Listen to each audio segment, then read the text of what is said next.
You're listening to Making Money Online with Lisa Johnson, the podcast that tells you what it really takes to build a business and the simple steps to get you there. I'm determined to share with you the reality of easy, simple business marketing tips to make passive income so that you can start making money online. Would you like somebody else to take care of the sales in your business? Well, with the brand new sales agency from Charlie Day, you can. It's not just another sales agency, it's a game changer. Founded by dynamic, experienced businesswoman Charlie, they are rewriting the rule of sales. At SalesMade, they seamlessly integrate into your business team, prioritize customer relationships, and close your sales. With a team of specialized sales strategists who've all received the Charlie Day training and a range of packages, they are here to revolutionize your sales process. Say goodbye to pushy closes and sleazy tactics. They believe in sales with integrity, and their mission is simple: to bring more sales to your business with honesty and authenticity. Go and check them out now with the link in the show notes. Hello, and welcome to this week's episode. Today's a bit of a mixed one. There's a couple of things that we're going to talk to you about today. The first being taking massive leaps in your business, because that's exactly what my guest has done in her life. And the second thing we're going to talk about is a bit of an offshoot. It's female pleasure, which we don't often get to talk about these things on this podcast, but we're going to, because that's exactly what my client here, my friend and client on this podcast, is an expert in. So there's so much that we're going to cover today. So welcome to the podcast, Mangala. Hi, Lisa. Good to be here with you. Really good to be here. So let's start off with how you started, because it's a bit of a random story. You were a stockbroker and now you help people with female pleasure. Like, you're in the stockbroking industry and now that you help people with female pleasure. That's a bit of a change. It is. So back in what I call my old life, I was working in stockbrokers, before that legal firms and insurance companies, and I was IT training, and I would travel around the country 4 days a week, staying in hotels and delivering software rollouts to stiff old white men in suits, basically. That sounds a bit boring, I've got to tell you. Yeah. And at the time I was earning more money than I'd ever earned in my life, but I was feeling massively unfulfilled. And I was also a DJ in my spare time. So I was random on its own. Yeah. I don't do things traditional way, really. So I was living in Manchester, and obviously there's a very, very thriving music scene there. And so I was playing in bars and clubs, and that was like I was leaving double life, really. Bars and clubs at the weekend and full on party animal, and then back into a suit during the week. And I just felt so unfulfilled. And I had a moment where I overdid it one weekend. And basically I thought I was having a heart attack, and it turns out it was a panic attack. And in that moment, like, everything shifted. Like, I had to really calm my breath down and really slow my brain down and talk myself down out of this panic attack. And then when I did that, it was like this revelation of, like, I've got to stop my partying and I've got to kind of clean up my life and find a new way of doing things. And I did. I took up yoga that week. I stopped drinking. I stopped drugs. It was like it was an overnight switch. And very quickly I realized that I was completely unfulfilled in my work life, because you were just like in the completely wrong industry. Totally. And I was just earning money to go and get wasted at the weekend, rinse and repeat. And it was because then I started to kind of look at the reasons why I was doing that. And I realized that at the core of it, I didn't love myself. I hated my body. I had spent years getting validation from men in all the wrong places, like drunken one-night stands. And I was like, something's got to give here. I'm in my late 30s. I can't carry on like this. And that was kind of my come to Jesus moment. Why do you think that you were in this position where you hated your body, you didn't like who you were, your self-esteem was low, and that made you make the choices that you were making? What led to that? I think I just always felt massively insecure. Like, really insecure. And so I overcompensated. I always tried to, be the life and the soul of the party, be the last man standing at the end of a heavy weekend, and, be the outrageous one. And gives really you a different tag, doesn't it? It gives you a different identity. Yeah, and I really used alcohol as a way of overcoming my inhibitions. And once I stopped drinking, I had to really confront a lot of my inner insecurities because it's like, oh, well, how do I socialize if I'm not putting on this mask of bravado and all of that? So, Yeah. So yeah, what did you do next? Because that still doesn't lead you no. to So I basically decided I was going to take a year out and go travel. And I grew up very working class, and that option, the idea of taking a gap year just wasn't possible when I was younger. But by this point, I'd saved up enough, and I was like, I'm going to take a year to go to travel. I want to go to India. I want to go to Thailand. I want to do a bit of a spiritual journey. I just started doing yoga and meditation, and it was really giving me some benefits. So I did.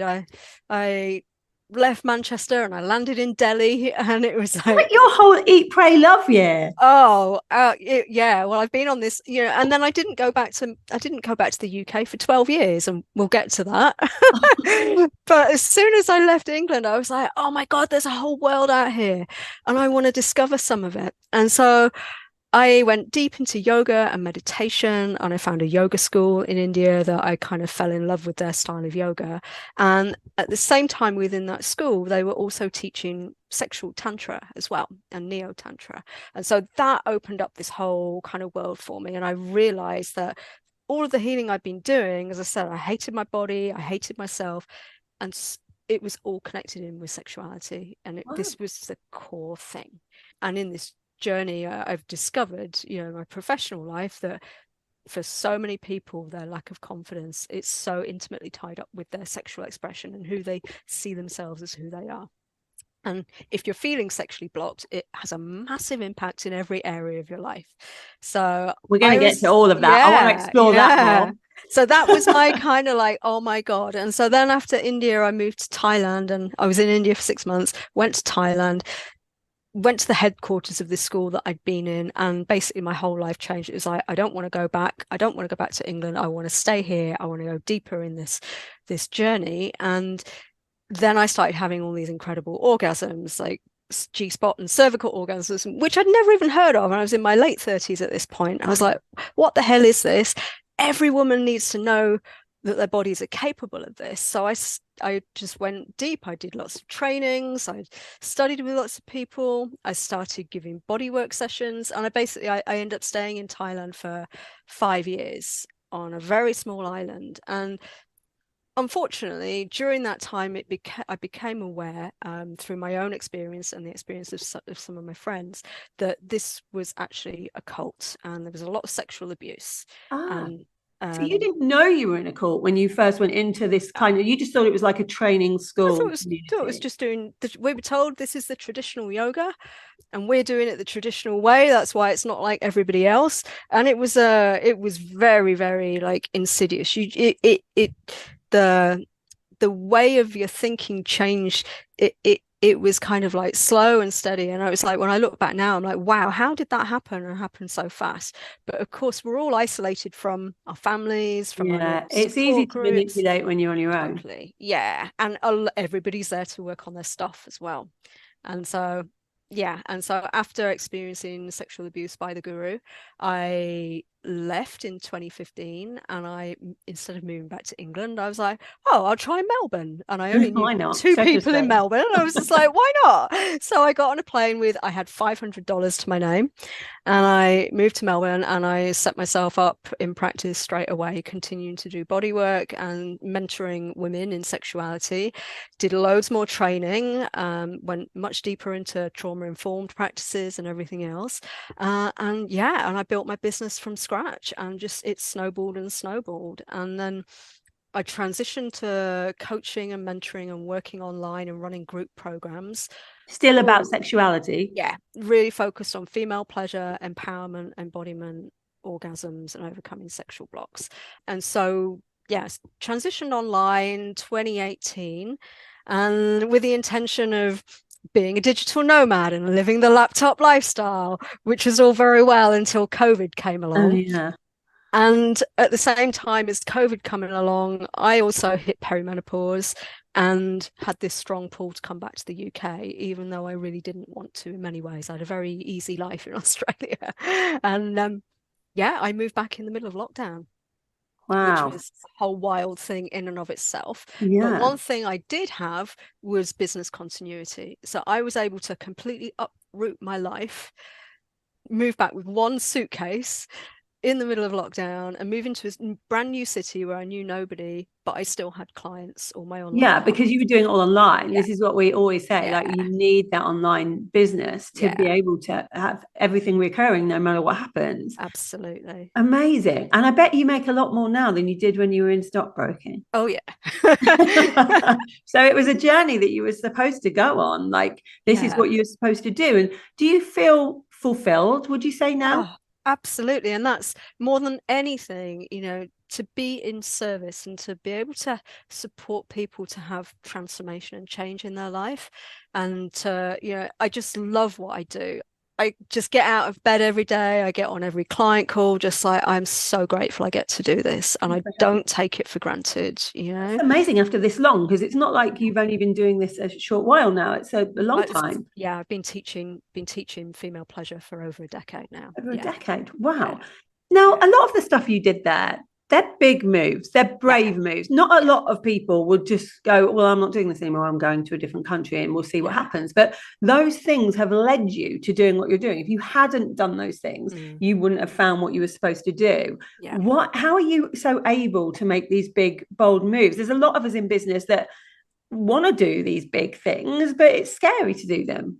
Oh, it's always scary. And I think, some of this is mindset, but more than that, I think it's through the pleasure practices and the embodiment work and nervous system regulation, I'm able to really deeply, and like being a cult survivor, you start when your brain function properly comes back online again and you gain discernment, it's like the level of self-trust that I have. It's like I know I can always figure it out. Like I trust myself and I trust the decisions that I make. And I think having traveled around the world, just winging it in many, many ways, it taught me that there is always a plan B. If something doesn't work out, well, you do something else. Yeah, that's true. And that is what happens. You always find a way, don't you? Yeah, exactly. And even the biggest mistakes, like joining a cult, become big learning experiences, and there's always something to take from it. So I think everything happens for a reason. No experience is wasted. I want to go back to like the female pleasure stuff. Now, you talked about the nervous system. I've done lots of work on my nervous system. It's so important. And, regulating my nervous system has made me a much better leader and a much better CEO. And I'm glad I've done that work. How does that link into the female pleasure side of things? It's the absolute foundation. It's so fundamental, because if you don't have a level of safety and regulation within your body and your nervous system, I could give you the best tips, tricks, tools, toys, everything, and it just wouldn't work. You wouldn't be able to have the orgasmic experiences, because if you don't feel safe to stay in your body, the rest of it isn't going to stick. So it's all about building capacity. And this is where I see so many similarities with business and in my business strategy clients now, because I work with sexuality people on their business strategy. It's about increasing your capacity to hold more, whether that's pleasure, whether that's money, whether that's making bigger decisions. It's all connected. Yeah, it is. A lot of it is the same roots. Yeah. It is. And especially that intuition and safety of allowing yourself to have experiences, that new nervous system massively helps with that side of things. And sometimes that's connected hugely to business, like the nervous system work that I've done is connected to my business. Absolutely. And just your capacity to hold big amounts of money as well, to be able to hold that, it takes a lot. And to be able to trust yourself, and also when you're going through a challenging time, to be able to take that step back and say, is this actually my truth, or am I dysregulated right now? I'm going to make a bad decision and I'm reacting from an emotional place. Why do you think that so much of people's issues with business and with their lives are connected to female pleasure and the ability to be able to have that pleasure? I see it so strongly, and it's a two-way thing. I think a lot of us in business, and particularly those of us who are female or have been socialized as female, we've probably had to fight really hard to get to where we've got to. There's a glass ceiling. We've probably fought against lots of societal conditioning and family conditioning. Like, I'm the first one in my family to have any qualifications, let alone run a business, you know? So there's all these things that we bump up against. And often as well, a lot of women tend to put themselves, their care needs and their self-care needs end up at the bottom of the list, because there's so much else that needs to get done in the day that it's like, oh, the idea of spending an hour on a pleasure practice at the end of the day, forget it. That's just not realistic, you know? Whereas I take the approach, if we can do 5-10 minutes of nervous system work or a bit of movement, and if we can do that consistently, regularly, that's how we build more of the capacity. So do you have people that come to you who have never been able to have an orgasm, and you have been able to help them get there? Yeah. Some of them have been doctors themselves. I've worked, you know, some of them have been extremely successful CEOs. You know, a lot of people who are in menopause, like a wide range. I remember working with somebody in Melbourne, and through our work together, she had a first G-spot orgasm with her partner, and he was like, what the hell was that? And then she had to confess that she'd been faking it for years. Oh. So yeah, you know, and no shame on anyone who does that, because people do it as a, you know, for the reason. It's a coping mechanism, and not to make their partner feel bad. So yeah, I work with everybody at all ends of the spectrum. My oldest clients, 72 and 76. Wow. They're having the best sex and pleasure of their lives. I love that. It's never That's too empowering, late. isn't it? Yeah. 76. And how do you see when people do this? Because lots of people think, okay, so I can have an orgasm, so that's that bit kind of done. But how do you actually see it change people's lives? Oh, hugely. It's because when we start to trust ourselves in this way and put ourselves first and honor that trust. So it's like knowing when something's feeling good, knowing when something's not feeling good, voicing your boundaries. And sometimes that's more about saying no than it is about saying yes, particularly in long-term relationships. Yeah. And really starting to rewire that, repattern it, it brings in so much more self-confidence. And my clients, nothing gives me more satisfaction when the client says to me, oh, I feel like myself. You know, I feel like me. And it's like they're able to go out there, and I've had clients completely kick ass in boardrooms full of high up military men. I've had, you know, everything right through to dealing with teenage daughters and toxic family dynamics. They've got more confidence, and they know their truth, and they're able to stand in it. And it's like, it's this deep act of self-love. And I cannot stress enough, like, pleasure is not frivolous. This is fundamental to who we are. Yeah, it's needed, isn't it? And I've seen people go through this change. And I think one of the biggest things I saw is there's lots of women that feel that they need to be masculine to get ahead in business. They have to be very masculine. I have quite a masculine streak in me, but there are lots of people that have that. And so what they do is they don't make time for things like self-pleasure, because that's quite a feminine trait to do. So it's like, well, actually, no, I'm not going anywhere near that. I don't need that kind of thing. I'm going to go all the time and not put time aside for that. But then when I've seen people act more in their feminine, I have seen that they do things in a really different way that can really benefit them. Absolutely. And what I think about that is I like to frame it as go mode and flow mode rather than masculine and feminine, because I think a lot of high functioning, high achieving women, when they see that what's out there, you know, if I Google like feminine blah blah blah, what I see is all these floaty barley babes and, you know, these skinny young things. And for somebody who's high achieving, they look at that and think, no, I don't resonate with that airy fairy new agey floaty stuff. That's not me. You know, it's not me either, which is why I just love to keep my work grounded and real and accessible and bite-sized, so that even people who are really, you know, full on can still just do it at a pace that works for them. And I'll never forget one client who this is during lockdown, and she's a company director managing 45 men in a very male dominated industry. and she was just tearing her hair out, and she felt so disconnected from her pleasure. And through the work we did together, it transformed everything for her. And, her dating life took off.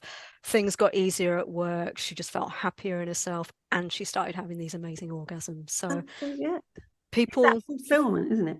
Exactly. And people might think, oh, they come to work with me because they want to overcome their blocks around orgasm, but it's so much more bigger than that when we get into it.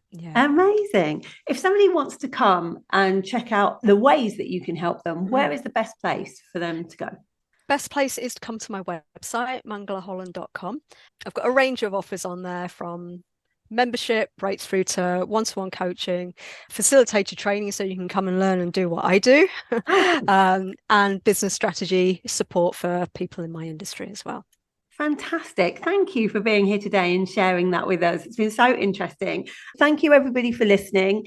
And if you want to comment on the female pleasure side of things in particular, because I don't think we talk about this enough, I would love you to go to that strategy group and tell us what you thought about this episode of the podcast and what it's brought up for you on there.